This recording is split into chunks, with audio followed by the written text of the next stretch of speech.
Alright, let's talk about something really important in the software world. We are going to get into what it takes to build systems that don't just work for a little while, but actually last. We are talking about designing for resilience and for scale. So picture this. You have definitely been there. You are trying to check your exam result or buy tickets to that huge match. And right when you click buy, the whole website just dies. It feels like terrible luck, right? Just a random glitch? Well, what if I told you it wasn't an accident at all? That crash, it was predictable.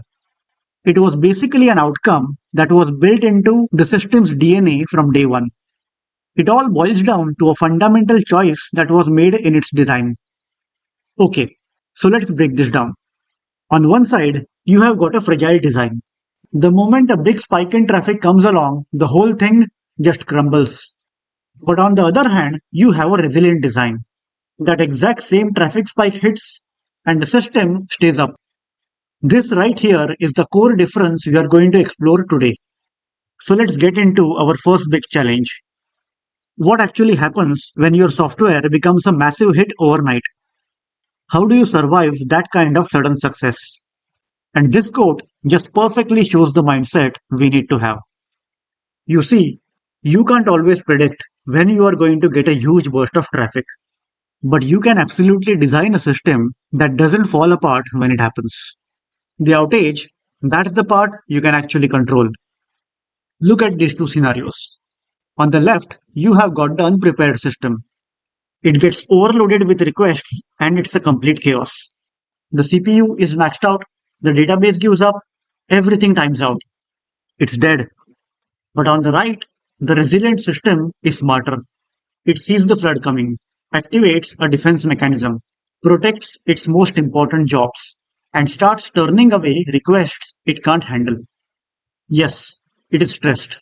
But you know what? It is still standing. It survives. That key defense mechanism we just mentioned, it's called rate limiting. You can think of it like a bouncer at a very popular club. They don't just let everybody rush in at once, right? They control the flow to make sure the club doesn't get dangerously overcrowded. It's a really fundamental tool for survival. Alright, let's move on to the next big problem.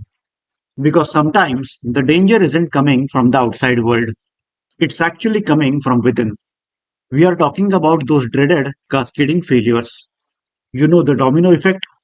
It all starts with something that seems pretty minor. Just one little part of your system starts slowing down. But then that slow service starts hogging all the available connections. So the other parts of the system can't do their job. And so, what do? They retry again and again and again, which only makes the problem worse until the entire system just collapses. One tiny domino knocks over the entire set. So, how do you stop that from happening? Well, you build firewalls. You isolate the risk. This means you give different parts of your system their own dedicated resources. Use things called circuit breakers, which act just like the fuses in your house. They trip automatically to stop a failing part from being called over and over, and you separate your essential functions from the non essential ones. The goal is simple. A failure should cause local pain and not a global catastrophe. And all this leads us to a really counterintuitive idea. To build a stronger system, you actually have to get really good at saying no.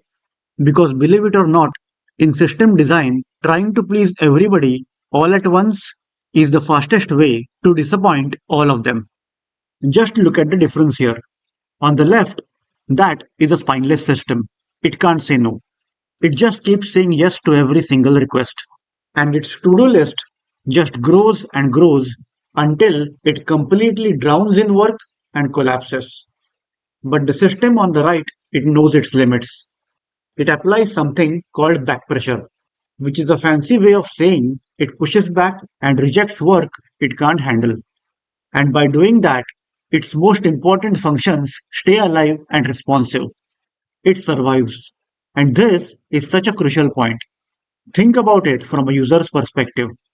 A quick, honest no is a much better experience than a yes that turns into an agonizingly slow process, or even worse, just fails completely down the line. It's all about managing expectations and protecting that core experience. So, a really common instinct when things start to get slow is to just throw more money and hardware at it. But what if adding more servers is actually like pouring petrol on a fire? So, let's play this out. Imagine things are slowing down. You do the obvious thing. You double your server count. Now you are paying a much bigger bill, but the site is still painfully slow. And you are just sitting there scratching your head, wondering what is going on here. The problem is, you didn't actually solve the real issue. You just moved it somewhere else. Now all those shiny new servers are just hammering the same single database even harder. Imagine you have widened a highway from 2 lanes to 10, but it still leads to a 1 lane bridge. The traffic jam is still there. It's just in a different spot. See, true scaling isn't just about adding more machines. It's an architectural challenge.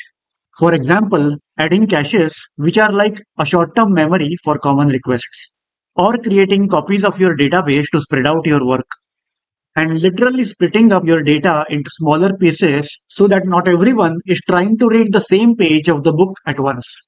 You are not just widening the highway, you are building brand new bridges. So, as we start to wrap this up, let's pull all these ideas together because this really isn't about a random collection of tactics. It's about adopting a totally different mindset for how we build things in the first place. Now, this is important. A resilient system isn't the one that can never ever fail. That's just impossible. A true resilient system is the one that can bend when it's under pressure and then snap right back into shape quickly. It's all about how fast you can recover. And this slide really says it all. The exact same bug hits both of these systems. For system A on the left, it's a 3-hour fire drill with a manual fix, causing all kinds of chaos for the customers. But system B on the right, it was designed for recovery. It automatically rolls back the change and fixes itself in 5 minutes. Most customers probably never even knew there was a problem. That is the power of resilience. So, in conclusion, system failures are not random acts of nature. They are the logical, predictable conclusion of our design choices meeting the pressure of real world growth and scale. They don't create new problems. They just put a giant spotlight on the weaknesses that were there all along. And that really leaves us with one final big question to think about. It's easy to build something that works when everything's going perfectly. But is your software designed to handle that inevitable moment when things go wrong? Is it designed not just to function, but to actually endure?